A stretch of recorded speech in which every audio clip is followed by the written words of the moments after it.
Hey Georg, how are you? Very good, thanks, Emil. How are you? I'm pretty fine despite the technical difficulties, but it's all part of the process.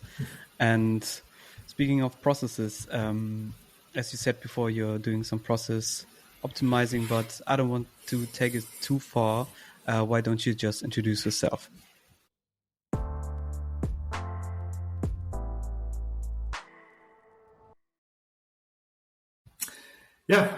My name is Georg Meyer, or George Meyer in America. I lived there for 11 years. I am an independent consultant, and I like to focus on helping businesses bring people, process, and technology into harmony. So I started out as a software developer, then did some management consulting, did a little bit of an academic career, and I'm trying to find that balance. It's easy for companies to think, oh, technology is the big problem, and if we find the magic AI solution, everything will be fine, but it doesn't work if your people and processes aren't aligned to that. Yeah, thank you. So how do you think these fields kind of mix up together? So why consulting and software and people and processes?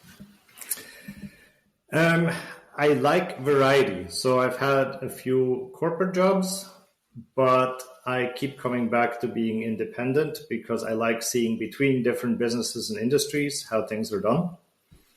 And at the end of the day, business is always about people. So that it's always about relationships. And I early on discovered technology is a great way to empower people. If you have good tools, right, they can do a lot more. You can make their life a lot easier. And then processes are kind of the framework on, how do you get people and the technology to collaborate to accomplish the goal of the organization? Yeah, what made you kind of go from being a developer yourself to mainly help and enable in helping the processes?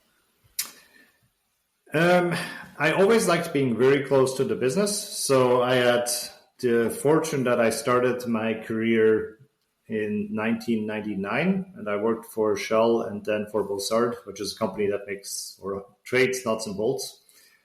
And so it was very industrial business, and the internet was a new thing. So everything was pretty greenfield for us. For the fastener industry was definitely new. Everything we built was kind of cool and innovative. So I had to talk a lot to the business and actually understand, okay, what are we trying to do? What do people want to get out of the software? Instead of just saying we're putting stuff on the web and that's great. Yeah, so that's kind of your path from developer to more of a consultant. And speaking of 1999, that's funny. This is my birth year, so I can't really share the experiences from that time. But I can see that emerging new technology, and as you said, now with AI and everything being or to take it as like a solution for everything. What is your opinion on that, on slamming AI on everything? I'm never a fan of just, general global blanket solutions.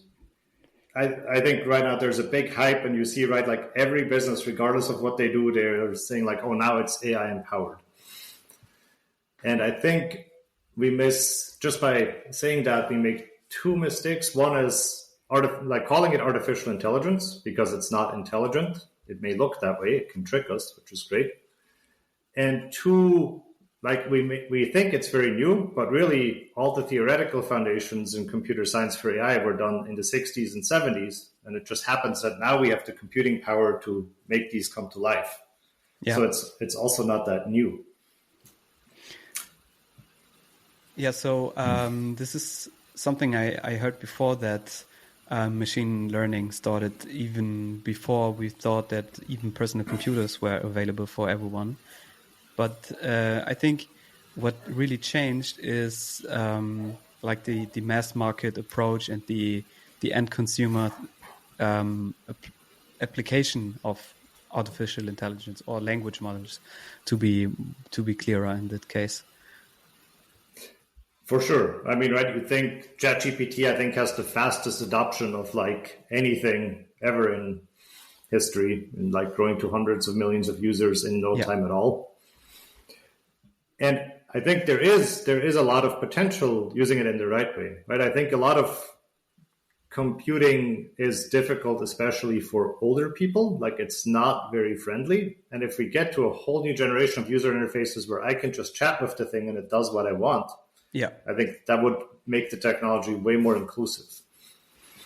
Yeah. And speaking of inclusive, I always thought a few years ago, before the AI craze, that I maybe should or need to learn how to code as not something that I'm super interested in, but as something that is like that I can't avoid. Like, for example, learning how to speak English in order to communicate with the whole world, I need to kind of know some kind of programming basics. But I've seen the rise of tools like Cursor and buzzwords like vibe coding and just slamming and don't. I'm not a good coder, but I sure know that it doesn't make sense to have like a database you cannot erase any bugs on your own. So what's your opinion on like vibe coding and coding with like tools like Claude and Cursor and stuff like that? So I think they're very useful tools, right? Like, I would be lying if I said, "Whoa, I never, ask AI to come up with a solution for me with a coding problem." I think, as with most things, there's a lot of value in knowing the basics yourself, right? Yeah. Like, I think, and with coding, I kind of have the opinion, I wish we would teach everyone that in school, just to the extent that you understand the basic logics of if then else and for loops and just like these core mechanisms that really every programming language has. Because the problem is with AI, otherwise you have no way to tell if this is a good solution or not.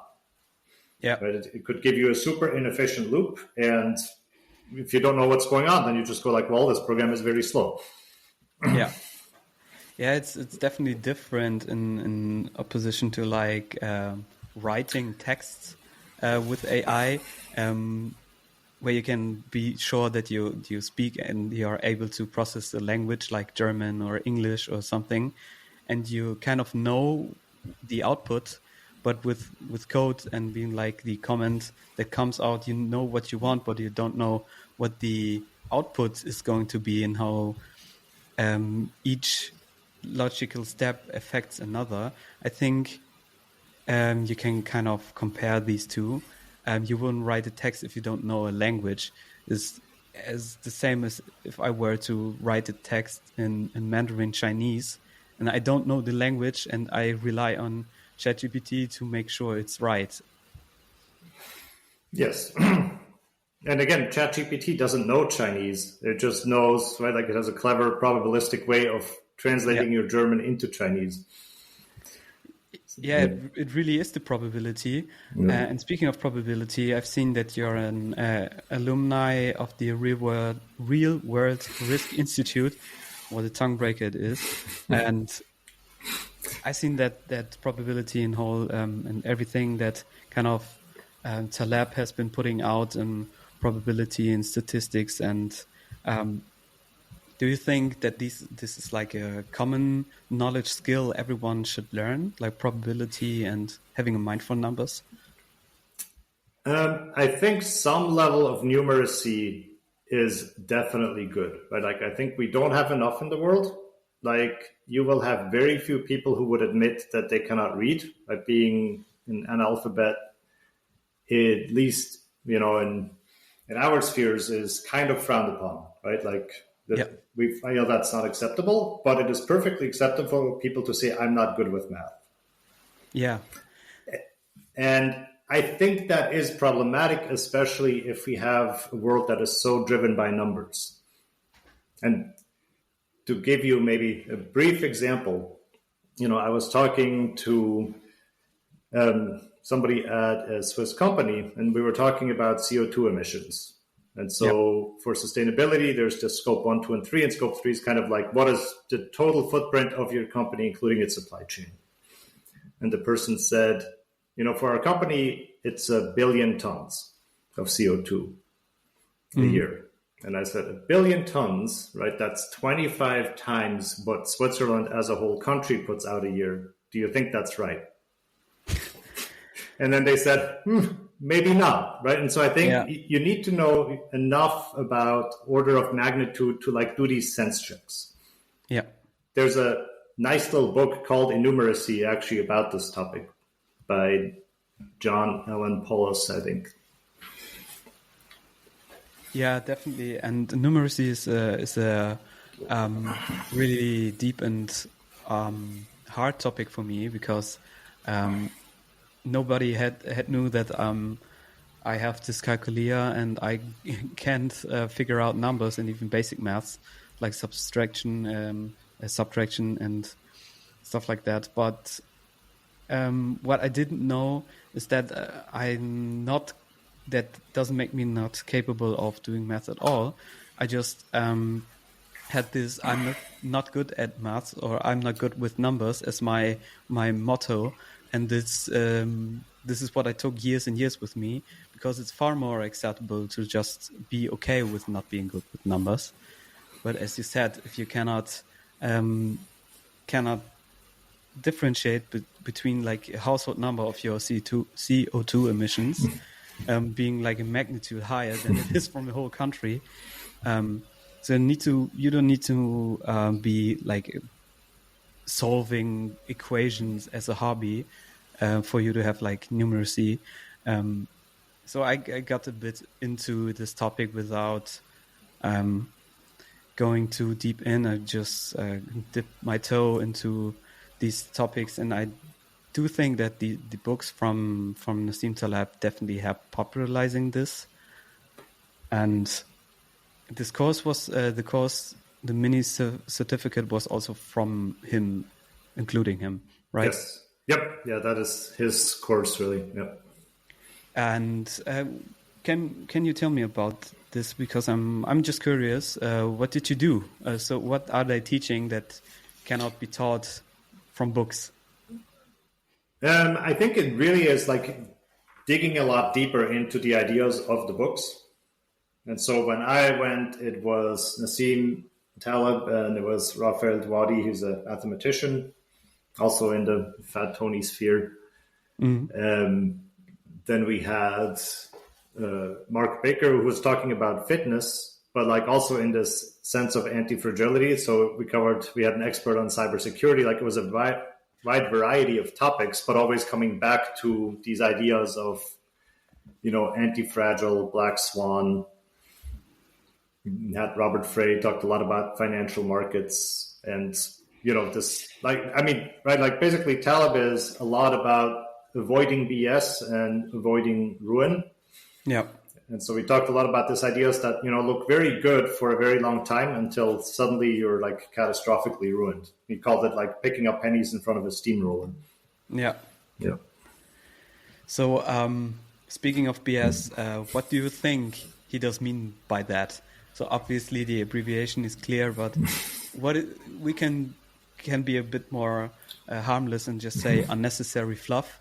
What would you say is that? So I think one way we see it is, right, like when we buy too much into the way we see the world. Like we create models of the world and then suddenly we think that the model is actually the world, which it isn't. And so, like this was after the 2008 financial crisis. Yeah. Taleb was arguing with people at business schools of like, you should change what you teach in finance because it doesn't cover this black swan catastrophic scenario at all. And then kind of the answer was, well, we don't have anything else to teach, right? Like our models work nicely if they're in a Gaussian world. And so even though the world is not like that, that's what we have to teach because it's what we have. Yeah, definitely. And kind of seeing economics as a purely mathematical field when it really is just sociology or psychology with money, basically. And the allocation of how people behave on financials. That's kind of what I learned from... what was the name again? I think it was Thomas Sowell or someone with Yep. basic economics, which I really understand first that most models don't really reflect the reality, but they sound nice and they look cool and they seem plausible. And this is kind of one of the biases I learned a few years ago that really stuck with me, is that not everything that sounds plausible is right. Yes, and I think because nowadays we put so much focus on storytelling, and like it's much easier to tell a plausible story than to look at a hard reality that is not always nicely told in the form of a story. And what you said about economics, I kind of personally like the Austrian school, so von Mises and Hayek, and like I think it was Mises who he started out calling it like praxeology, right? It was really much more about like the theory of how people act. Yeah. And it was not very numeric. Yeah. It's not really numeric. And this is kind of why I get a few years back into like Morgan Housel's The Psychology of Money. You probably know it's a more of a popular work when it comes to like personal finance. But what I really liked is that it's not about numbers. And Thomas Sowell's book, Basic Economics, isn't either. So it's really more about the habits and the kind of standing you have towards money and using it, more than how to kind of having a blueprint on how to use which numbers. And if you make so much money this year, you should spend X on groceries and then have this savings plan at this rate and diversify. It's more like how you act towards it. And this is one thing that really stuck with me, that people are highly irrational when it comes to money, more than so in any other field. So why do you think is that? I think because money is very easy to quantify. Yeah. Right? Like it's much harder for me to compare my standard of living to yours, right? Like, I mean, now I can see a little bit in the background of, your surroundings. Yeah. But like, that is not nearly the same than if you tell me how much you make in a year and I tell you how much I make. And then, right, like that is it's very direct. And, like it will probably result in like one of us not being happy after the conversation. So, yeah. I think that is part. And then the other part is just that it's artificial, right? So if you think our cognition has evolved to deal with the environment that we're in, like money and like this, casino games, all this stuff that's very abstract and it does not exist in nature. For example, right, like things that have, that are completely independent, that don't have correlations, like we don't see a lot of that in nature, so we don't really know how to deal with it. Yeah. And funny how years and years and event after event, the same patterns seem to happen all over again. And you always see, if you take like investing, the people are always anxious and sell too fast or buy at different times. But it seems to be almost the same behavior, no matter if they should have learned from the past or before, that you can, for example, just hold some of these stocks and might be better off than just be anxious and about it.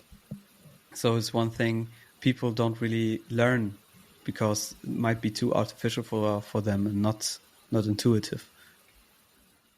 Yeah, and we are very social creatures, right? And like if you see everyone sell their stocks, it becomes very hard to be the one who holds.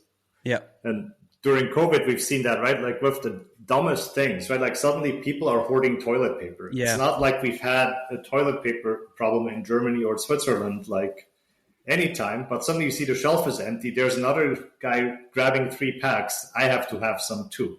Yeah. And it's like almost potentially higher. So the more there was no shortage, the production to like the consumption rate was just fine. But some people just bought more, and this kind of evoke the scarcity, so other people might pick up 6 packs instead of 3, and the other just empty their shelves. It's really a social thing. Yeah, if you are familiar, like Robert Cialdini's book Influence, which is kind of one of these, how to influence people, right? Like it had a lot of the things he writes about. He writes about, right, like if you want something to be desirable, you make it scarce, and like it became scarce, and you have social proof, right? Like everyone else wants it, so you must want it. And I was thinking like it was a textbook case of exactly that. Yeah. Usually this is the phenomenon why luxury things in general work, because of the scarcity and the desirability that comes with it. And this is kind of the reflects the irrational nature of humans, that it doesn't make sense to pay overpriced for something that does not really mean less. And I mean, it's totally clear that some things are just priced enormously just for the sake of being more expensive, and people still desire these things. Yeah, in some cases more. Yeah, even more because of that. This is totally irrational. As there's some idea that popped into my mind. Do you know the book from Rory Sutherland, Alchemy? Yes. It's Yes. one of my favorites. Yeah, I thought so. I had the feeling that it's familiar to you, and the example he states really like in the beginning of the book is the Red Bull example, which I really liked. In comparison to like Coca-Cola, a cheaper alternative where you get like double the amount, but for half the price would be a better seller because it's logical. But funnily, a drink that tastes not bad, but definitely not more pleasant than cola does, and to some extent sells better even for a higher price and a lower amount, just because they kind of made it something special, which being like the energetic factor. And I think the marketing way was that they put like the empty cans all over the place, make it seem like it's already consumed all over the place. Yeah, I like a lot of Rory's ideas for exactly that, right? That we tend to think that business has to be very rational and justified by numbers, but you can create huge amounts of value in not super intuitive way that are much more psychological. And that kind of comes for me back. The technological solution is logical. And when I started out as a software developer, I made that mistake a few times where I built something nice and I thought it was cool technology. Yeah. It made me happy. And then the user was like, yeah, but that's not what I wanted. And so then you learn to go around and go like, okay, maybe I should first understand what problem the user is actually trying to solve and go from there.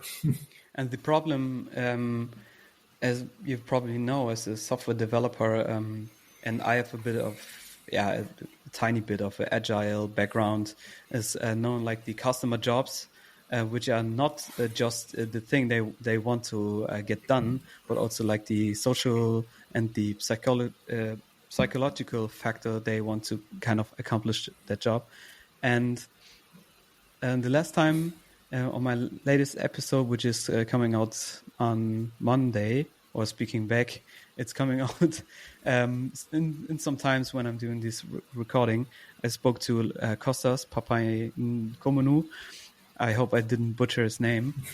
And something that he put in like his Grumpy Innovator books is that people don't want drills. They want a hole in the wall. No, they want a hook in the wall. No, they want nice decorations. No, they want a nice house. So you really think about what do they really want. And this is, I knew this example, but from like 2 or 3 steps before, is that people don't buy drills, they buy the hole in the wall. But I didn't thought this more through as like pointy as he did. I really understood what is like the inner job they want to have fulfilled. And a funny example that I kind of made is kind of fooling around a bit, but I had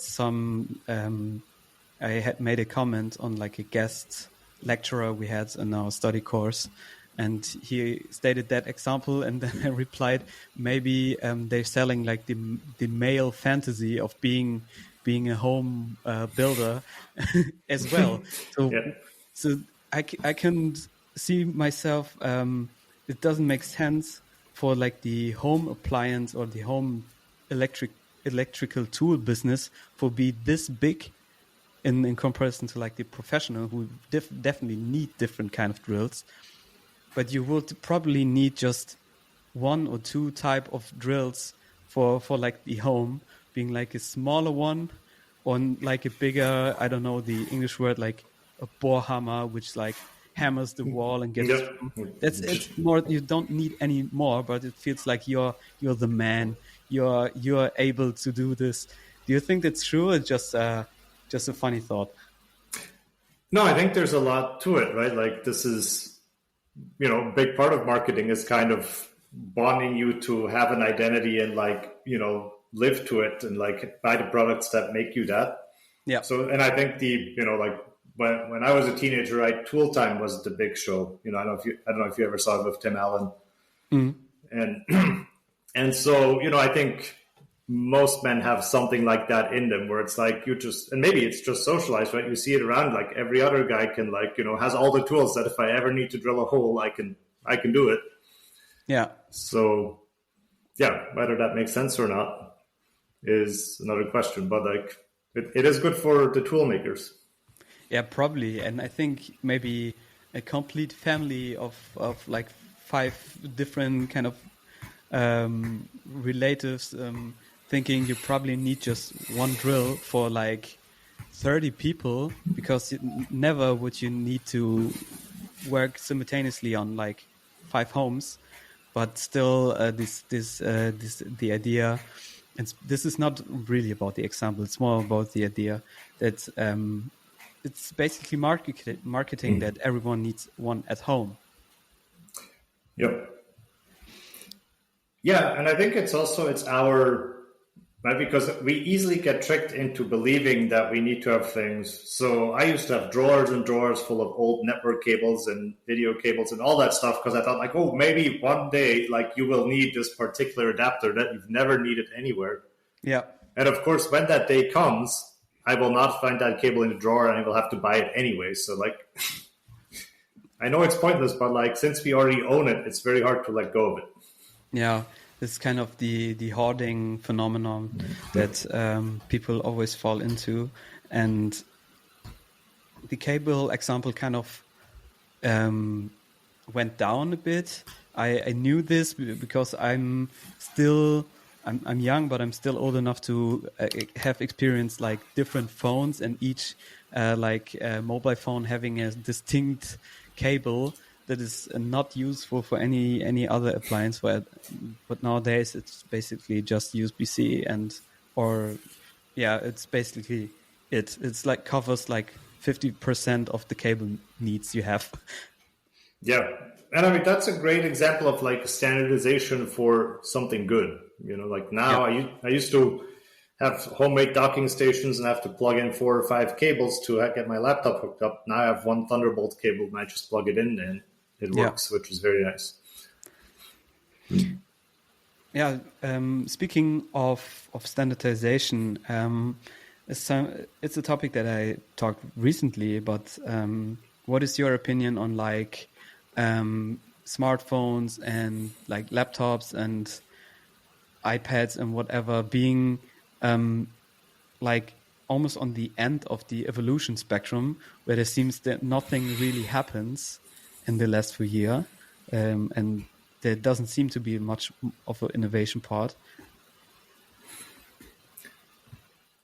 Yeah, we certainly haven't seen any big breakthroughs, right? So the iPhone, that was definitely a big one.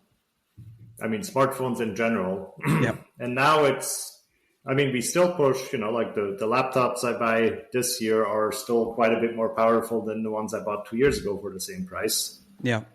But at some point, right? For the end user, like it doesn't make a difference unless you're like a high-end gamer or something that, you know, like you have to have the latest and greatest video card.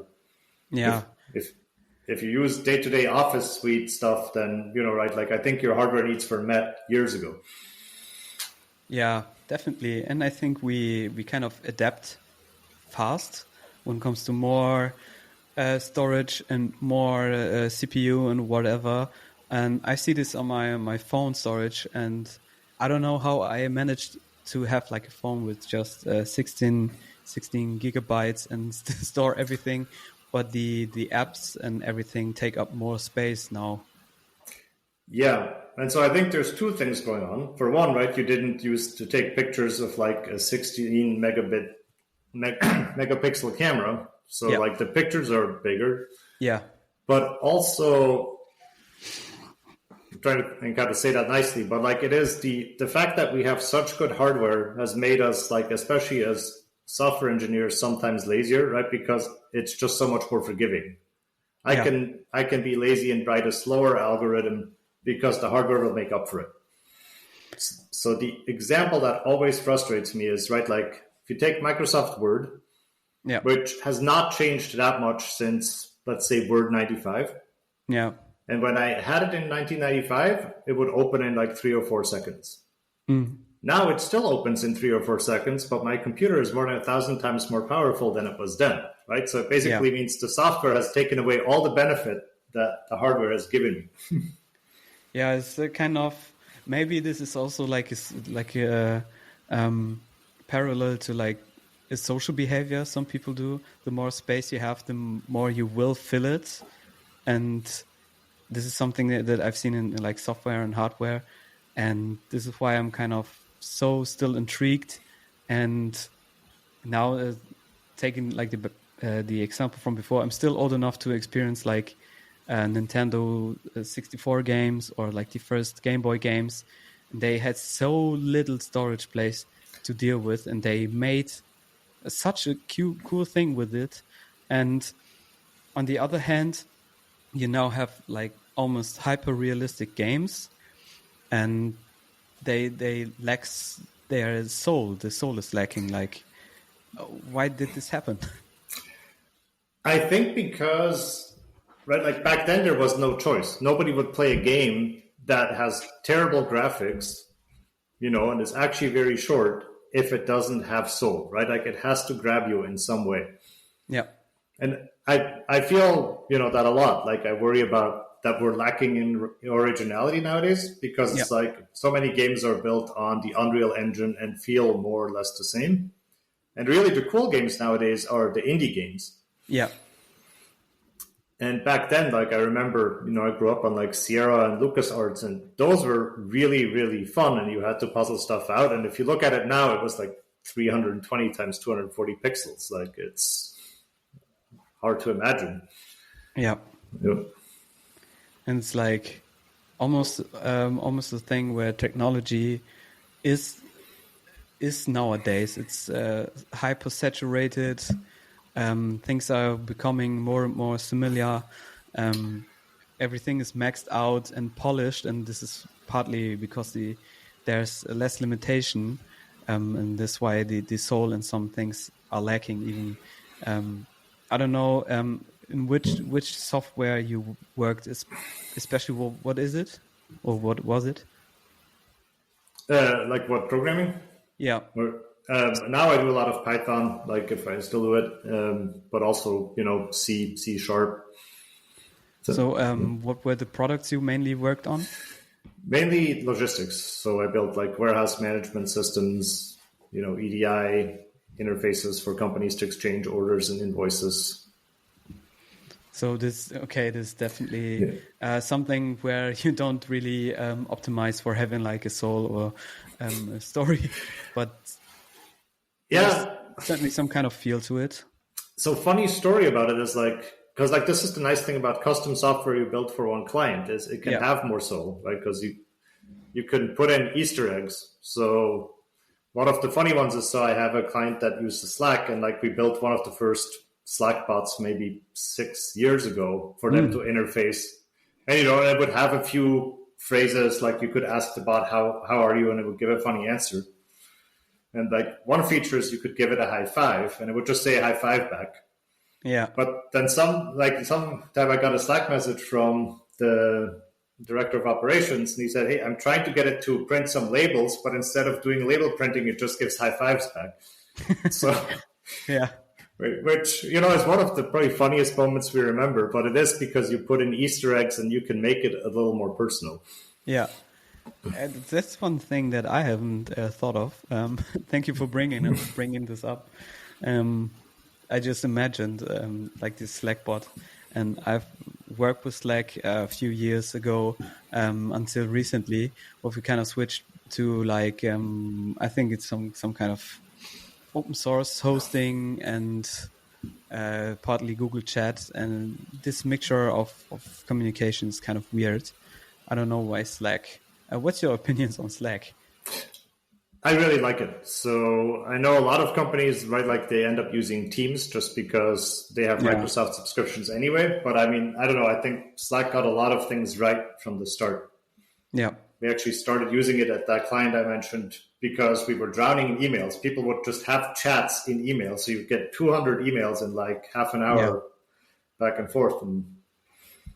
And Slack made it nice to organize with channels. And then it has reminders. Like it's probably one of the primary organizing tools in my life. So yeah, that's pretty good that the communication tools were kind of not this super linear and be more like shorter, and instead that you can optimize for like email conversations. And I think that's really weird to have like a short chat via email.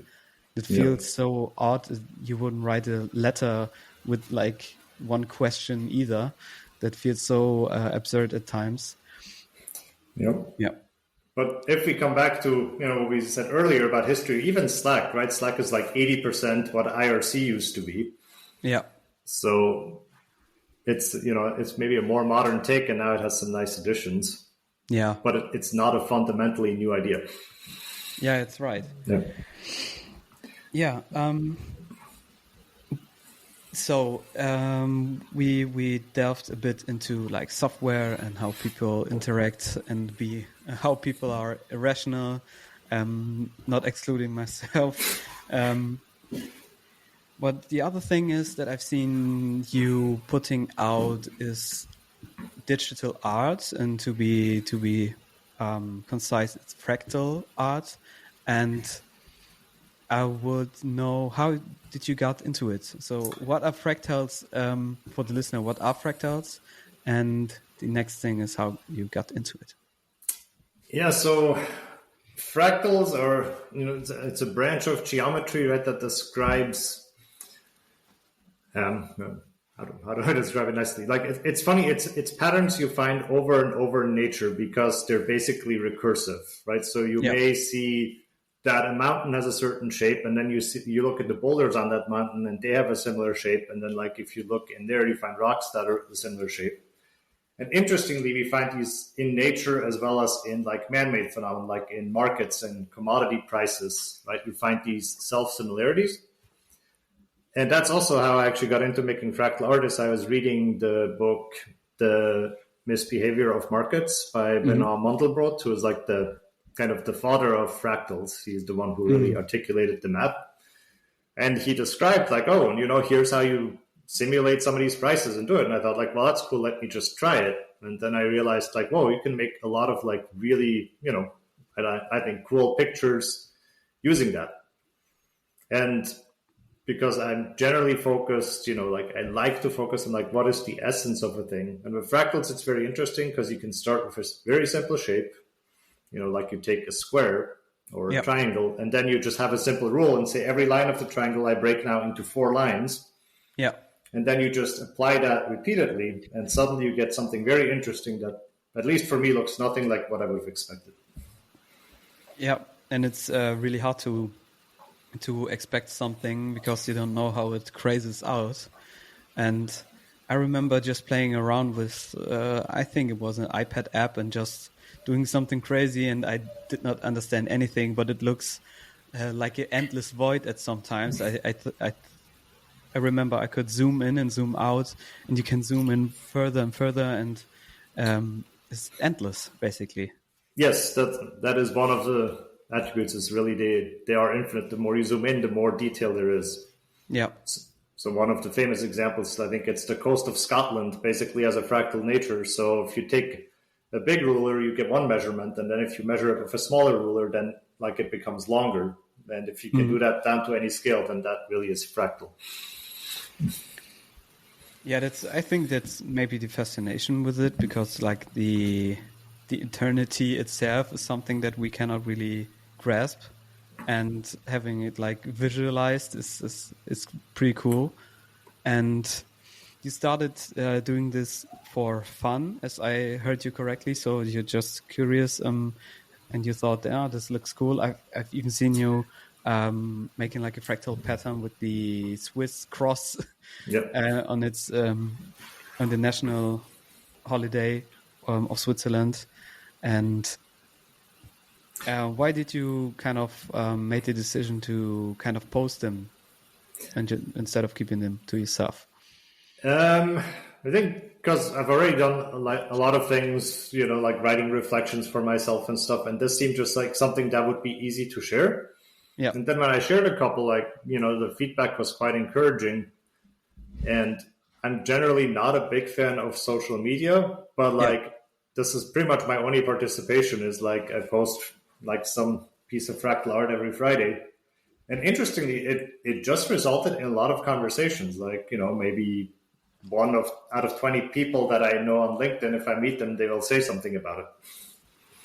Yeah, it's super cool that you have like the creative output, and this is something that I'm super interested in, obviously, and kind of aligns with your views on like the independence of being a consultant.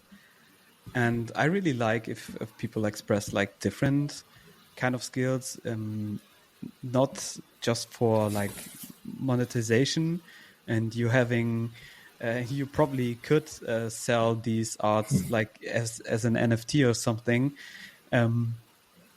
but that's totally up to you. But you show your art into your world, and I wonder, do you feel or do you identify as an artist when it comes to this?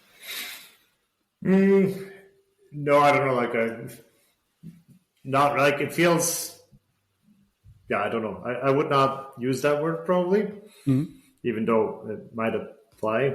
But it just feels like art is more work, or because this is it's basically writing code, and it's at the end of the day computer generated. Like it doesn't feel quite the same as like somebody who paints or composes music. Yeah, but that might be completely my preconception. Yeah, it might be. So art is one of the hardest subjects to kind of define and to draw the line where art begins and where it stops. So I would definitely say it's art, but how you feel towards it is another thing. But anyway, I think it's cool that you put these out, and some of these patterns I don't know why, but they speak to me, some lesser, some more, and I don't really think about it, but I really like them, and maybe would want to print something out. So if you have the opportunity to have like a full HD 4K version that is printable or something, then let me know.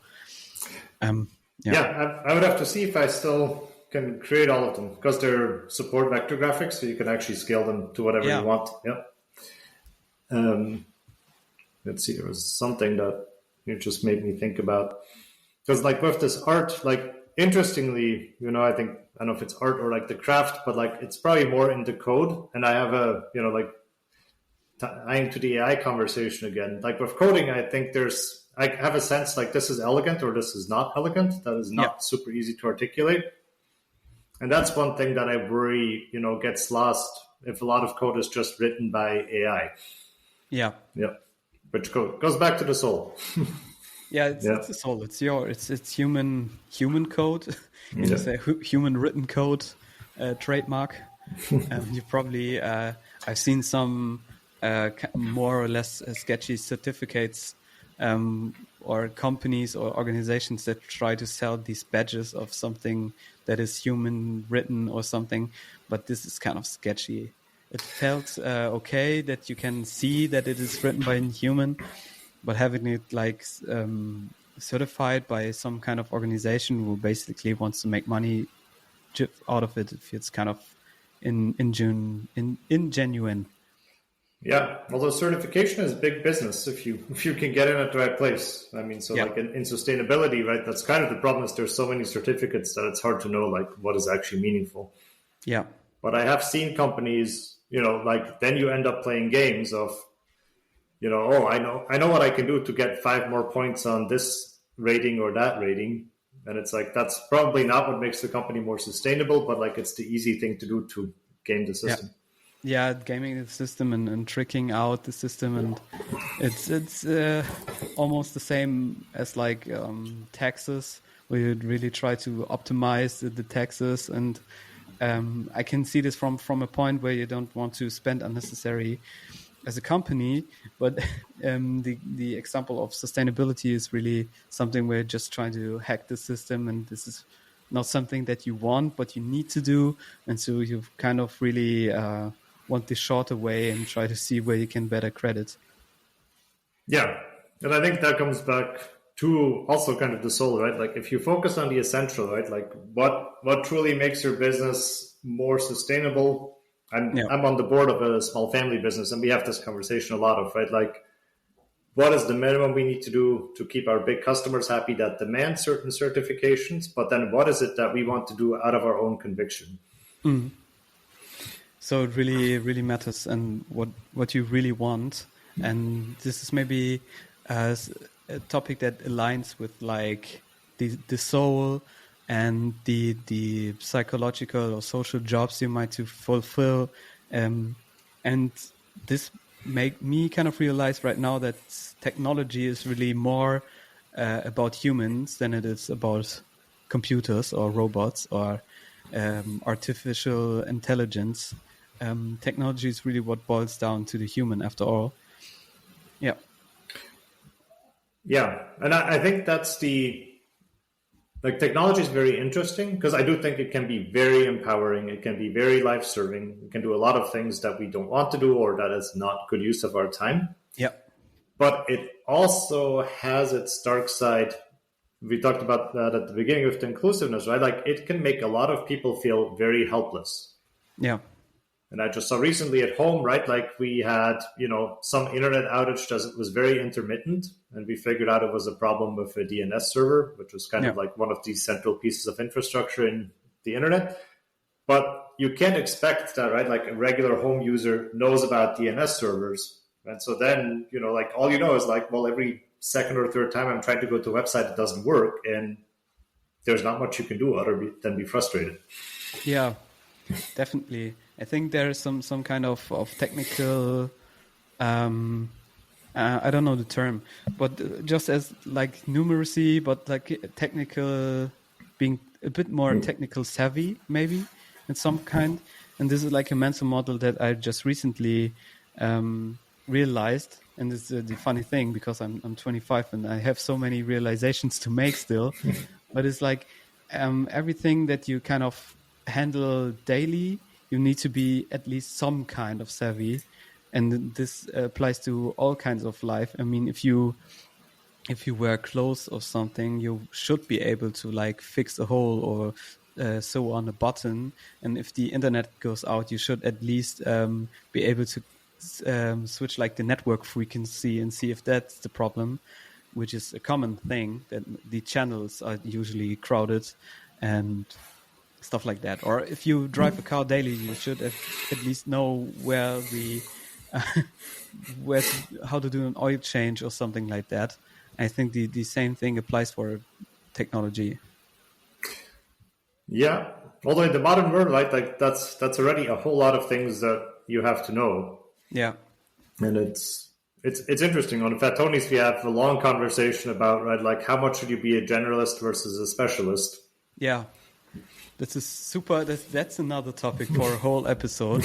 And this is one thing that I struggled with the most, especially in how old I am right now, is the decision where to specialize in or whether to specialize or not. That's a whole nother thing.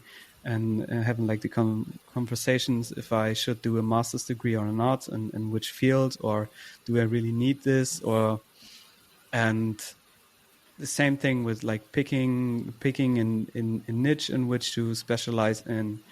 And I just kind of got to do what I enjoy the most, where I'm good at, what can I sustain, and really feeds my curiosity, really. Yeah, I mean, I'm a big fan of the idea. I think Scott Adams articulated that nicely in his book, How to Fail at Almost Everything and Still Win Big. Like he calls this idea the talent stack. And I think, looking at you have entrepreneurship and design and marketing. And I think having a good combination of skills, right, like is valuable and gives you a little more generalist exposure. Yeah. Or like if you think in the sense of talent, right, like ideally you want to have a lot of options. Yeah.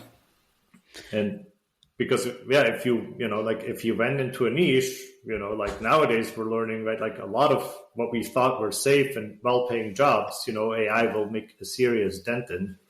Yeah. It's really the adaptability, but that's definitely a topic for another episode.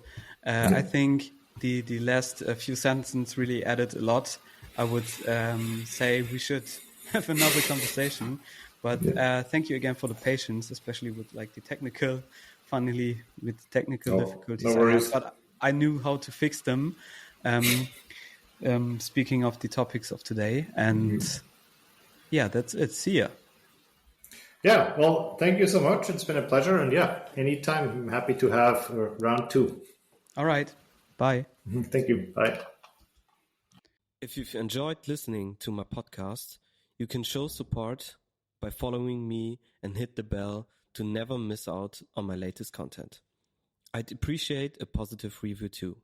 You can find more of my content on www.emildrud.com. Thanks and bye for now.